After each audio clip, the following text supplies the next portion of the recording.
un travail de thèse encadré par Marc Evelina et Paul Lopez de la société Thales qui s'intéresse aux problématiques d'apprentissage pour le calcul de similarité, d'apprentissage pour l'appareillement dense, dans le cadre général. Donc, y compris sur des images aériennes ou satellitaires. Donc mon plan il va être présenté comme ceci, une petite introduction. Je vais parler un peu de l'objectif de la thèse, de la méthodologie qu'on a adoptée, de quelques résultats et on va peut-être discuter si on a le temps.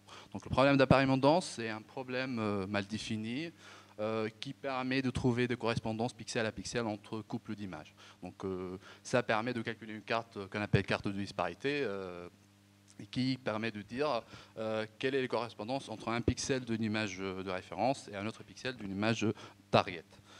Donc ce pipeline, il est basé sur deux étapes fondamentales qui sont le calcul de similarité ou le calcul de corrélation et la régularisation du cube de corrélation qu'on appelle aussi cube de Coe. Donc le calcul de similarité, on va se baser sur des métriques de corrélation pour évaluer la correspondance entre pixels, donc moyennant un voisinage autour de chacun de ces pixels-là. Donc en se basant sur cette mesure-là, on va remplir une structure qu'on appelle structure de Coe, qui va être régularisée pour déterminer la fameuse carte de disparité. Donc en s'inspirant par les méthodes d'apprentissage, il y a différentes approches qui permettent d'intercaler l'aspect deep learning dans notre pipeline de correspondance dense, à savoir le calcul de similarité. Donc là, on va déléguer le calcul de similarité à un réseau de neurones qui va apprendre lui-même la fonction de similarité. Donc ce n'est pas une mesure par coefficient de corrélation normalisée, ni une mesure par census, mais c'est une fonction apprise par un réseau. Et à l'autre aspect, c'est l'aspect régularisation. Donc on a un terme d'attache aux données qui est un cube de corrélation qu'on va essayer de régulariser moyennant quelques a priori. C'est-à-dire on veut que la solution soit contenue, on veut que les bords des bâtiments soient maintenus dans notre solution et on vient optimiser une fonction objective qui tient en considération ces aspects-là. Donc c'est pour cette raison qu'il y a des termes de pénalisation de premier ordre qui vont gouverner en fait la solution finale de carte de disparité. Il y a les approches finales, les approches end-to-end d'apprentissage qui vont apprendre la carte de disparité directement, moyennant des approches par régression. Donc c'est des réseaux très profonds qui vont, compte tenu de deux images, donner une carte de correspondance. Nous, on va se positionner plutôt dans l'apprentissage de similarité parce qu'il y a beaucoup d'avantages qu'on va discuter plus tard. Donc, les pros et cons des différentes approches, l'apprentissage de similarité est très agnostique à la géométrie d'appareillement. Dans la photogrammétrie, il y a trois géométries d'appareillement, géométrie épipolaire, géométrie image et géométrie terrain. L'apprentissage de similarité, comme il s'agit vraiment d'une grandeur assez abstraite, on peut s'adapter à n'importe quelle géométrie. Donc on peut l'étendre sur différentes géométries. On peut par exemple apprendre en épipolaire et faire déployer ces réseaux-là dans d'autres géométries. Par contre, il y a un point, un désavantage, c'est le fait qu'on se base sur des vignettes. Et là, on va utiliser des réseaux qui vont plutôt avoir beaucoup plus de contexte que des vignettes pour avoir des similarités très distinctives. Il y a des approches qui vont apprendre de la régularisation et ils vont apprendre des pénalités pixel à pixel.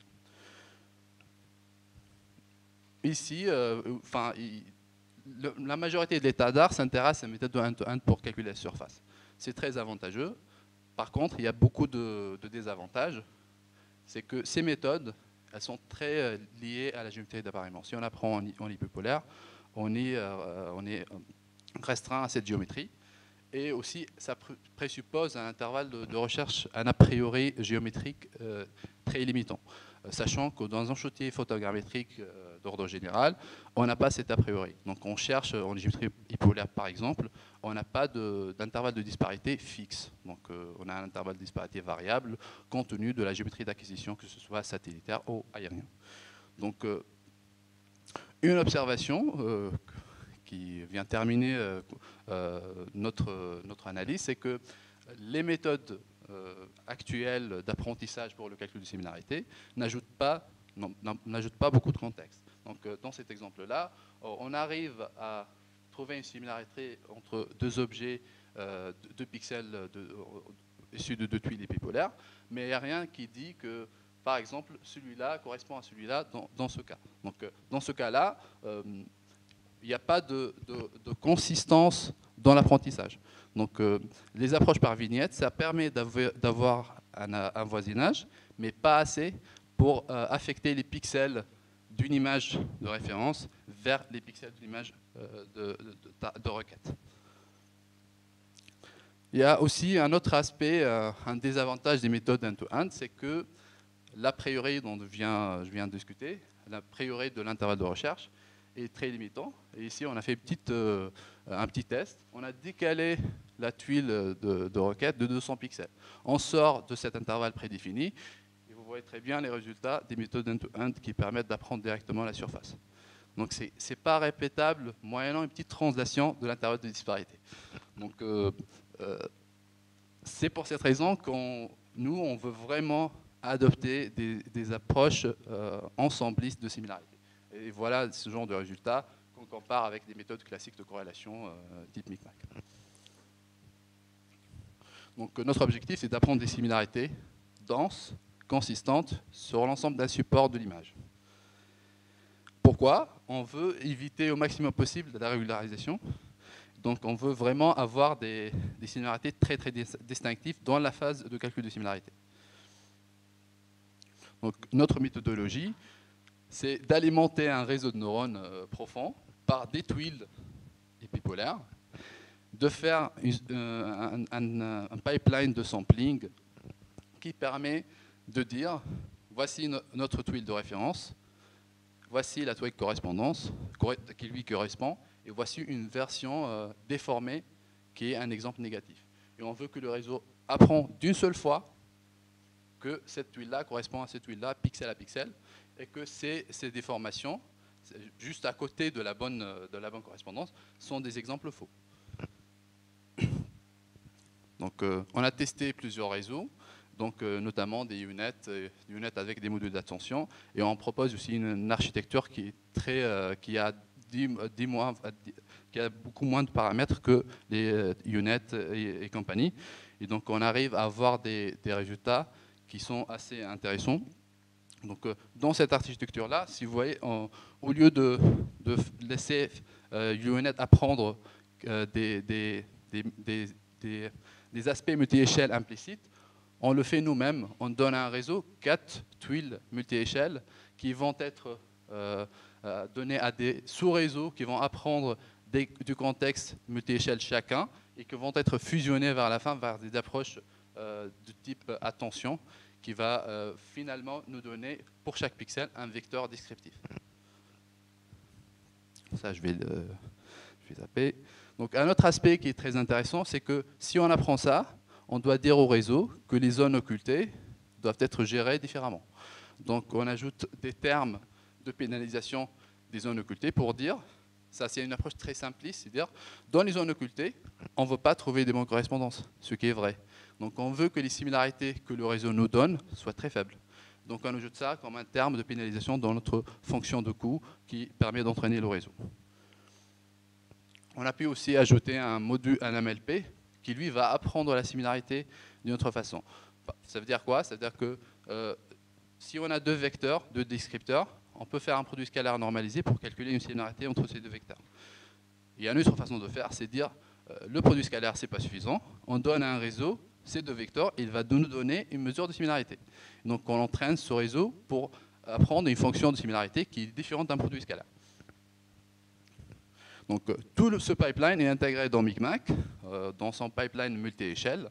Donc à partir de la résolution des images initiales sur 4, on déploie nos réseaux donc, qui vont prendre un couple de tuiles, ils vont inférer une carte de similarité pour chaque échelle. Et donc, ce pipeline il est très utile parce que au bas d'échelle, on va compter sur les mesures de corrélation en Crafted qui sont très robustes et qui servent comme a priori. cela va nous permettre de réduire notre fameux espace de recherche des disparités. Donc quelques résultats. Juste un point, c'est que nous, dans notre étude, on a deux aspects. C'est l'aspect de calcul de similarité, l'aspect de classification, et aussi l'aspect de calcul final de la carte de disparité, qui est très intéressant et qui est la finalité de notre travail. Donc, pour évaluer les similarités, on calcule des distributions conjointes avec deux variables aléatoires qui sont variables non similaires et similaires. Et on voit que pour les trois premières colonnes, c'est l'ensemble de nos réseaux qu'on a testés. Et pour le reste, c'est les mesures de corrélation classiques. On arrive à... une manière de lire ces graphes-là, c'est qu'au-dessus de la diagonale, toute la population est condensée, au-dessus de la diagonale. Ça veut dire que pour un couple de vecteurs, pour un triplet de vecteurs, le réseau arrive à dire ça c'est similaire et ça c'est pas similaire. Donc on a aussi essayé de tester pas mal d'autres configurations, notamment, je termine, notamment sur le déploiement de la pénalisation pour l'occlusion. Le but, c'est vraiment d'arriver à détecter les ondes occultées. C'est notre objectif, et pas de calculer des cartes de disparité qui sont smooth dans les occlusions.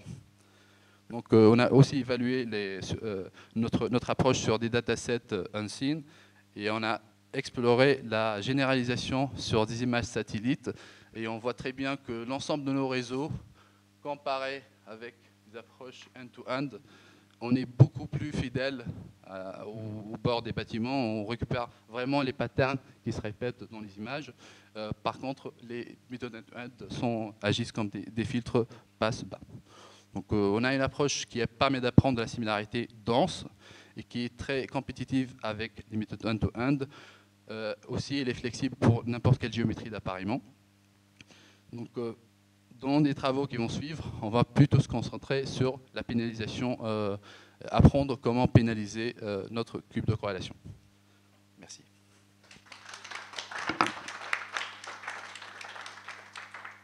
Merci beaucoup.